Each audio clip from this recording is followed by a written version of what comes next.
I'm working now with an initiative I started called Naqab Architects, trying to really come up with the suitable architecture for the Naqab, but it's now still in the laboratory phase.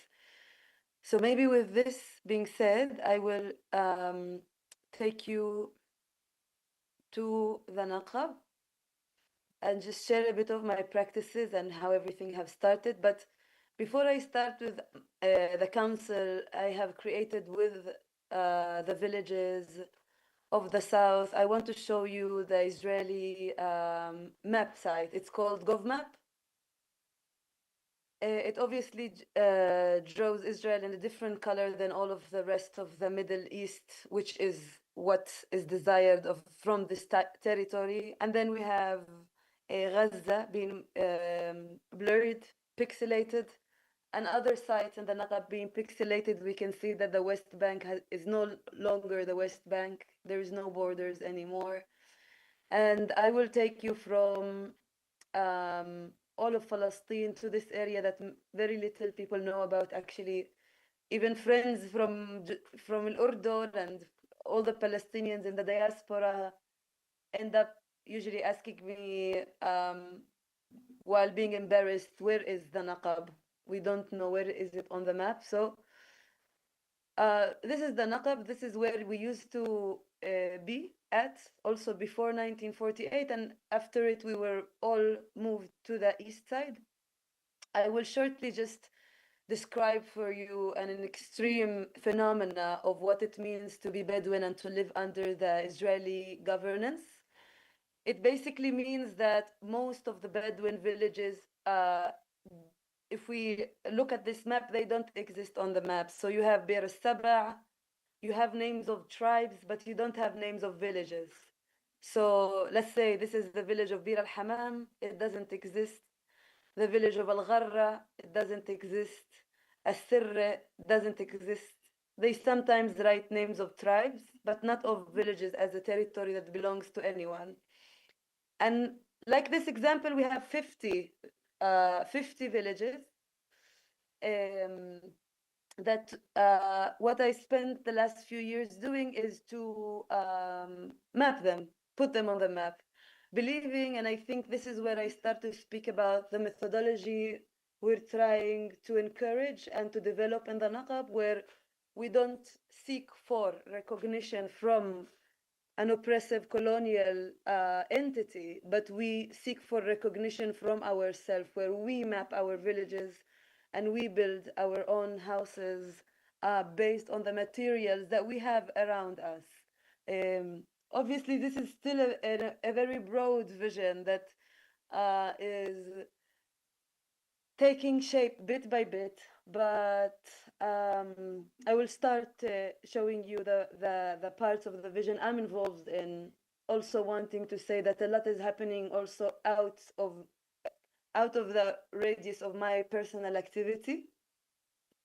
So in the map we have like landmarks of different villages, even like soccer fields that people improvise in order to play. All of these sites like find house in the map and have importance. The first concrete house to be demolished and for people to witness this demolition, shops on the way with small power turbines, the fences. You can really see the way that life and services and different centers are being improvised in the unrecognized villages in the Naqab. Now, I started from the map to maybe also mention the fact that these villages were my architecture school. I found the name we decided to give to the stock was plans erased my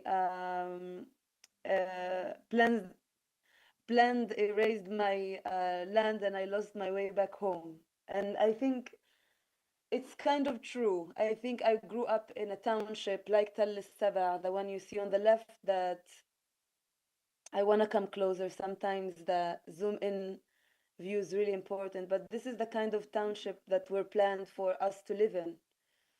if we agreed on getting out from the villages.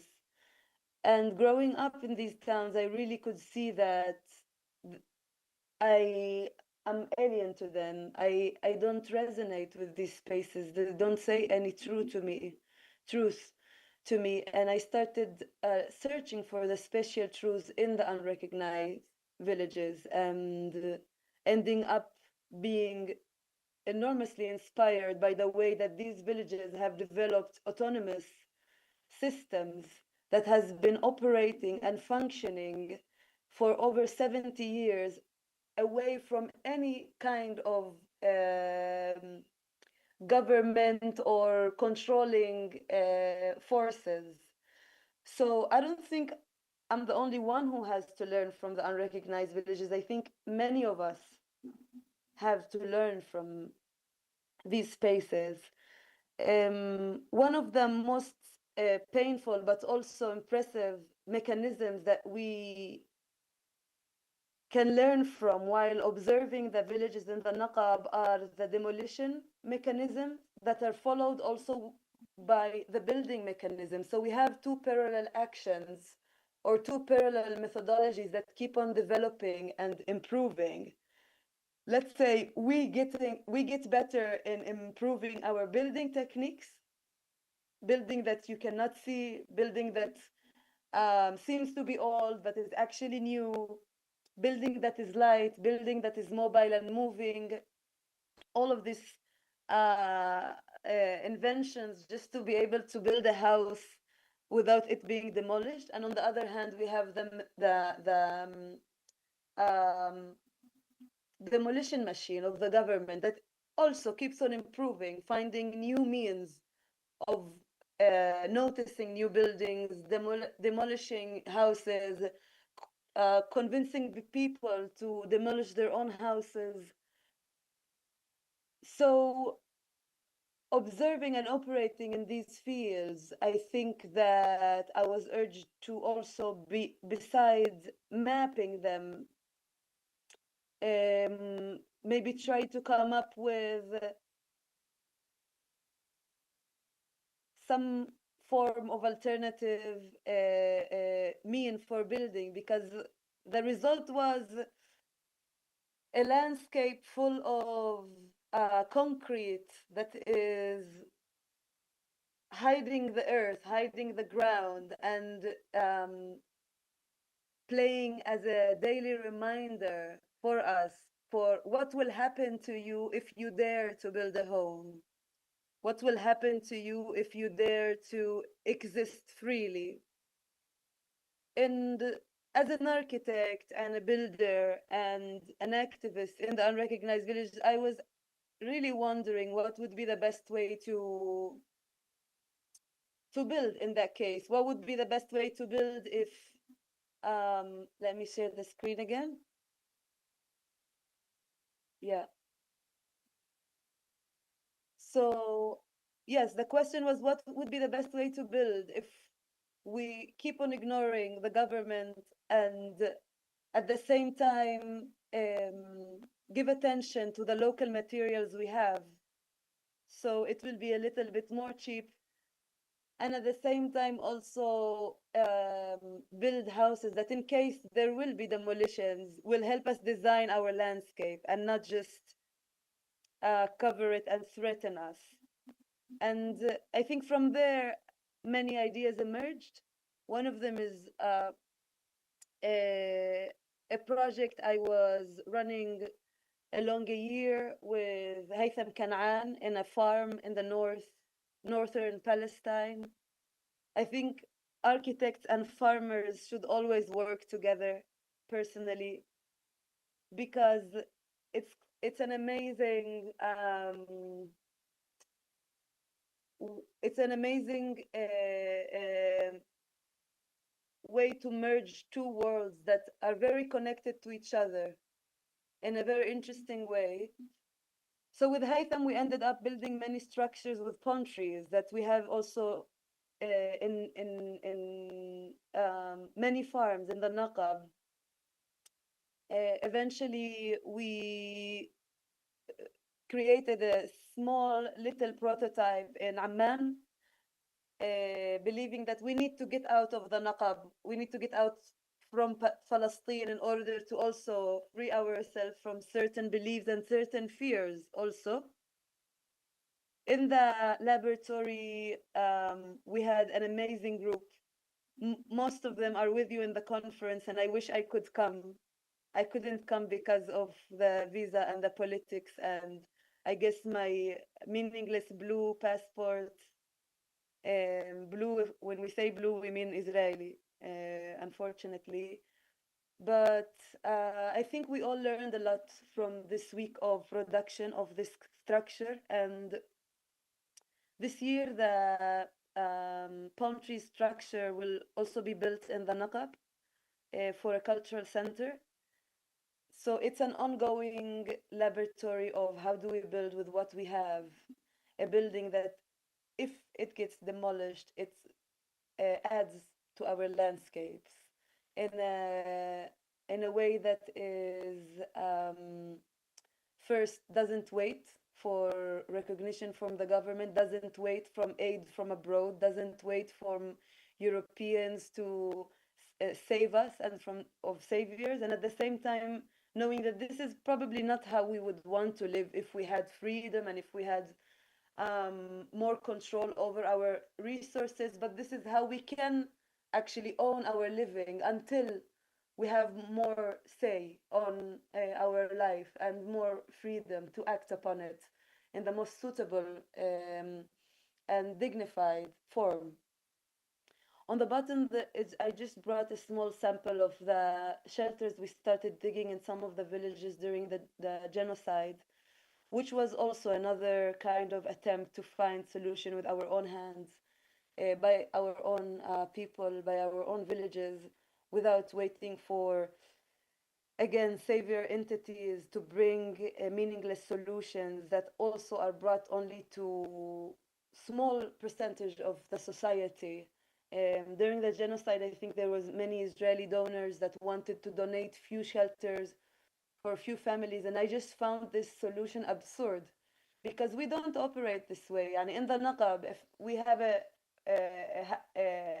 village of the same family, basically, imagine bringing a shelter to my brother that has 10 children, and the shelter is enough only for 7 people, and not giving me a shelter. Like, what would this cause to my family structure? Many people refused to have these shelters because the solution was um, absurd if you really think about it. And I think that's what happens when um, the entity that is uh, seemingly taking responsibility on you couldn't care less about your life. That's how it looks like. And I think when I started trying to help during the genocide to feel like there is meaning to living in Palestine right now, these were one of the things that bothered me the most. And we started this initiative of shelter in each house, which is not actually even a shelter, it's a trench. It's just to protect you from sharpeners. But at the end, if a missile will fall on your territory, you're probably gonna be hurt. And um, and that's the tragedy of the Naqab, of an area that hasn't been recognized for 70 years. People live under the roof of panels of calcar and plastic panels, and we're speaking about 100,000 people that will not be protected from missiles in one night. That's the actual painful truth we had to accept eventually. And I don't want to. I'm sure everyone are tired by this time, but by at the end also it really helped to work on generating mine and my colleagues and my fellows imagination, and I think that's something also I felt like I would like to share in comment to all the talks that has been held in the conference. I feel like the exercise of giving up on all of the symbols, all of the stories, all of the things we think we know about freedom, about Palestine, about land and human connection is a very good exercise so we understand better what is this freedom we're asking for and where does it actually start and how is our true relation to the land and what shapes does it take if not the key of return and not the leaf of olive tree. And I think that's what personally I've been also trying to do on the side, like this constant exercise of reimagining Palestine, reimagining freedom, reimagining the free Naqab. And it just resulted in different, I guess, forms like VR movies, written stories like the one being exhibited in Darat al Funun in the lab, and it helps. And I think this is an exercise that also can give us some moments of fresh air within everything that seems to be not very promising around us. And yes, I think I would like to end with this. Thank you, everyone. Thank you, Aya, for holding the space. Thank you.